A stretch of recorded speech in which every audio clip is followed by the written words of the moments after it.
नमस्कार, मैं अजय साहू और आप देखना शुरू कर चुके हैं शोरगुल टाइम्स। कहानी सीक्रेट अमीरजादा के इस एपिसोड में ग्रूम से फाइट के बाद ऋषभ ब्राइड को वहां से लेकर चला जाता है।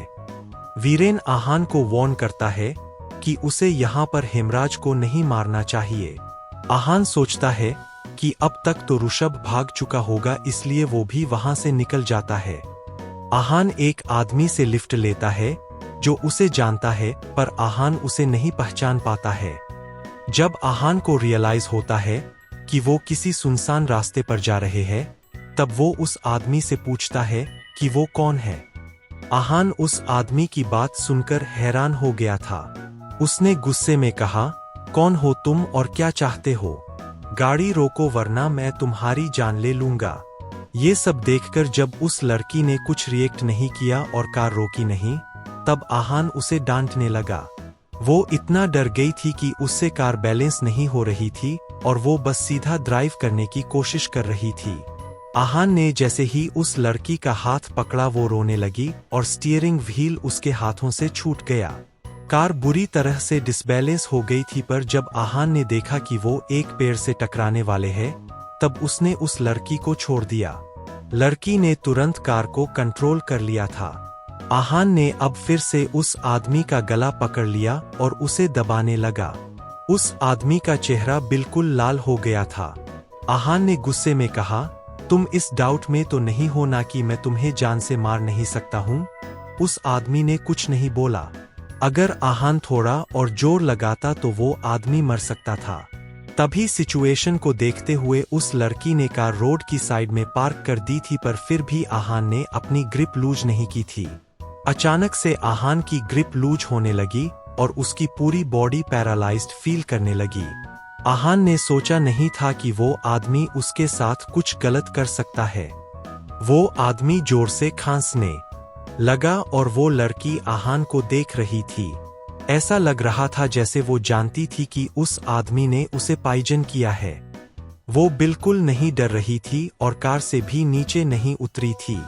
आहान सीट पर पीछे गिर गया और धीरे धीरे बेहोश होने लगा। वो अपना सारा कॉन्शियसनेस खो रहा था। उसकी आंखों के आगे सब कुछ ब्लर हो गया था। आहान को समझ नहीं आ रहा था कि एक रैंडम कार उसके साथ ऐसा क्यों करना चाहेगी। धीरे धीरे आहान पूरी तरह से बेहोश हो गया था। एक बेसमेंट में बिल्कुल लाइट नहीं थी और पूरी जगह में बहुत गंदी स्मेल आ रही थी। ऐसा लग रहा था जैसे बहुत सालों से वहां धूप नहीं आई थी। कहीं किसी कोने से एक चूहे के कुतरने की आवाज आ रही थी। अचानक से लकड़ी का दरवाजा खुलने की आवाज हुई और वो चूहा वहां से भाग गया। दरवाजे से कोई अंदर आया, जिसने सबसे पहले वहां पर लगा एक छोटा सा बल्ब जलाया। ज्यादा रोशनी नहीं हुई थी, पर फिर भी नजर आ रहा था कि आहान एक कुर्सी से बंधा हुआ है। वो अभी भी बेहोश था और उसकी गर्दन बिना किसी सपोर्ट की वजह से लटक रही थी। जो इंसान अंदर आया था उसने एक लूज गाउन पहना हुआ था और उसका चेहरा ढका हुआ था।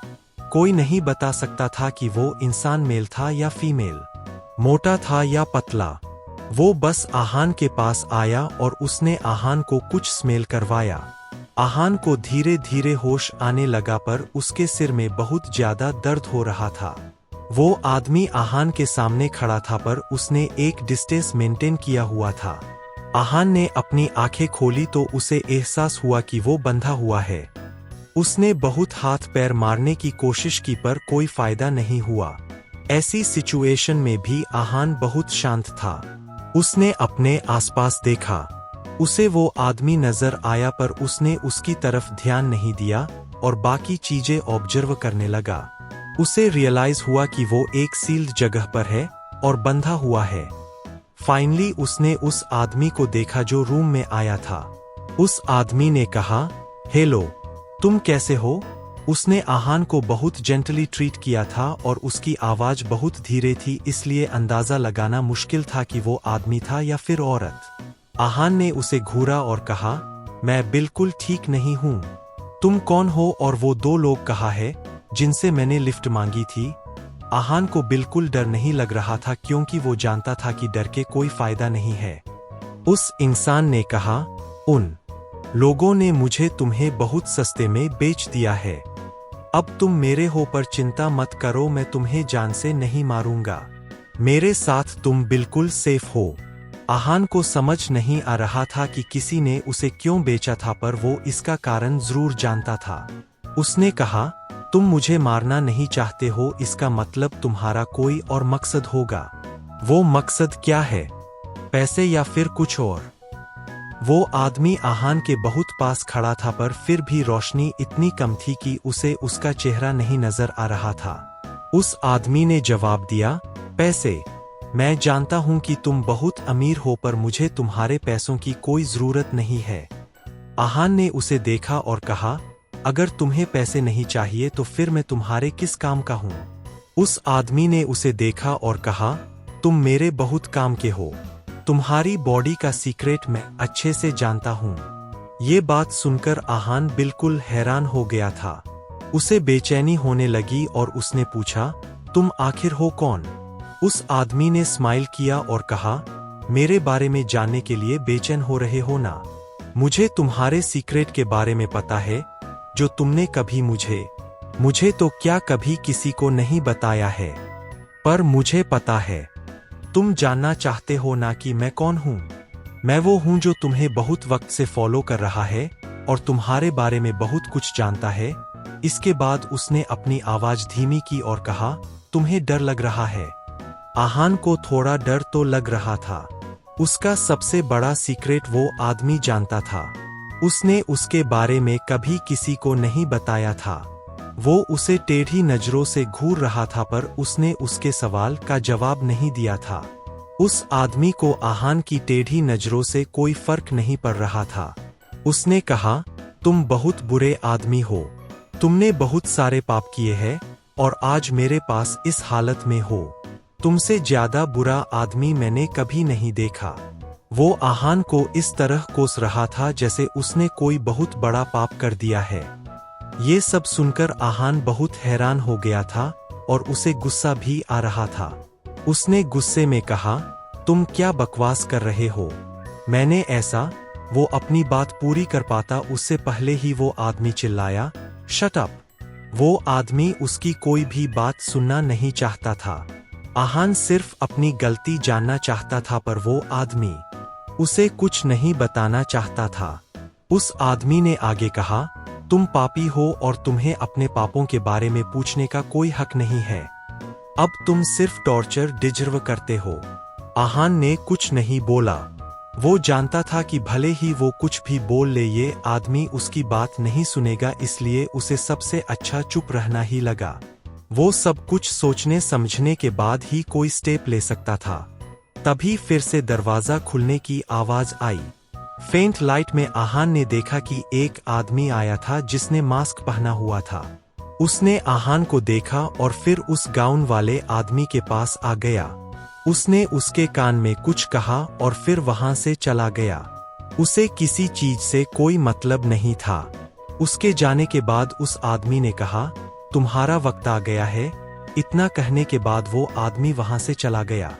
जाने से पहले उसने लाइट फिर से बंद कर दी थी और रूम में फिर से अंधेरा हो गया था। जाते जाते उसने दरवाजा भी बंद कर दिया था। अब रूम में फिर से चारों तरफ अंधेरा था। फिर वही स्मेल और स्ट्रांग हो गई थी और कहीं से चूहे की आवाज भी आने लगी थी। आहान गहरी नींद में सो गया था। वो नहीं जानता था कि उसकी आंख कितनी देर बाद खुली थी। आहान के उठने के कुछ देर बाद वो दरवाजा फिर से खुला। जैसे ही वो आदमी अंदर आया जिसने दरवाजा खोला था, वो धड़ाम से गिर गया था। उसके हाथ में खाने का सामान था जो जमीन पर बिखर गया था। उसे गिराने वाला कोई और नहीं बल्कि आहान ही था। वहां ज्यादा रोशनी नहीं थी, फिर भी आहान समझ गया था वो कोई फूड डिलीवरी बॉय था। जब आहान को दरवाजा खुलने की आवाज आई तब उसने बहुत मुश्किल से अपनी बॉडी में रिवर्स टेक्निक यूज करके अपने आप को छुड़वाया था। वो जान गया था कि उसे अपनी सारी वीकनेस को साइड में रखकर अपने आप को बचाने के लिए कुछ तो करना ही पड़ेगा। आहान के पास अब ज्यादा वक्त नहीं था। उसे 30 मिनट के अंदर वहां से निकलना ही था। इसके बाद वो वहां से भाग गया। जैसे ही वो निकला उसे टनल जैसा कोई रास्ता फील हुआ। वहां अंधेरे की वजह से उसे कुछ दिखाई नहीं दे रहा था, पर वो बहुत अटेंटिवनेस के साथ भाग रहा था। दोनों तरफ वैसे ही रूम्स थे जैसे में आहान को उन्होंने बांध रखा था। उसके पास रुकने का बिल्कुल भी वक्त नहीं था। वो इधर उधर देखे बिना बस भाग रहा था। उसके पैरों की आवाज गूंज रही थी, इसलिए लोगों को पता चल गया था कि वो वहां से भागने की कोशिश कर रहा है। वो टनल के एंड पर पहुंच पाता उससे पहले ही उसे वहां एक आदमी दिखाई दिया। उसने भी वैसा ही गाउन पहना हुआ था। उसने उसे रोकने की कोशिश की पर उसका कोई फायदा नहीं हुआ। फुटस्टेप्स की आवाज सुनकर और भी लोग वहां आ रहे थे। सब उसे रोकने में अनसक्सेसफुल थे और वो सबको घायल करता हुआ आगे भाग रहा था। वो इस वक्त सबको मारते हुए भाग रहा था, पर ये जगह किसी भूल भुलैया से कम नहीं थी। उसे कोई एग्जिट नजर ही नहीं आ रहा था। अचानक से किसी ने आहान को पंच किया और उसे रोकने की कोशिश की। इस पंच की वजह से उसका बैलेंस बिगड़ गया था, पर जब उसने खुद को संभाला और सामने देखा तब उसे 3 लोग नजर आए। तीनों ने नॉर्मल कपड़े पहने हुए थे। जो उनका लीडर था उसने ही आहान को पंच मारा था। उसकी बॉडी बहुत मस्कुलर थी। उसने फिस्ट्स बनाई हुई थी, इसलिए उसके हाथ की नर्वस दिखाई दे रही थी। उसकी आंखें लाल थी और उसे बहुत गुस्सा आ रहा था। उसने आहान से कहा, जो लोग गलत काम करते हैं उन्हें भागना नहीं चाहिए। इतना कहने के बाद उसने इंतजार नहीं किया और उसे पंच करने के लिए हाथ हवा में उठाया। ऐसा लग रहा था जैसे आहान एक ही पंच में चित हो जाएगा, पर आहान भी ऐसा इंसान नहीं था जिससे पंगा लिया जा सकता हो। उसकी आंखें लाल हो गई थी और उसने भी उस आदमी के तरफ अटैक किया। जब दोनों की फिस्ट्स टकराई तब आहान तो खड़ा रहा, पर वो आदमी अपने आप को संभाल नहीं पाया और कुछ कदम पीछे हो गया। आहान इस भूल भुलैया से कैसे निकल पाएगा? आगे जानने के लिए बने रहिए हमारे चैनल शोरगुल टाइम्स के साथ। बस इसी के साथ यह एपिसोड समाप्त होता है। इस एपिसोड को आगे बढ़ाते हुए कल फिर मुलाकात होगी। आज के लिए बस इतना ही। अब कल तक के लिए इजाजत। नमस्कार, धन्यवाद।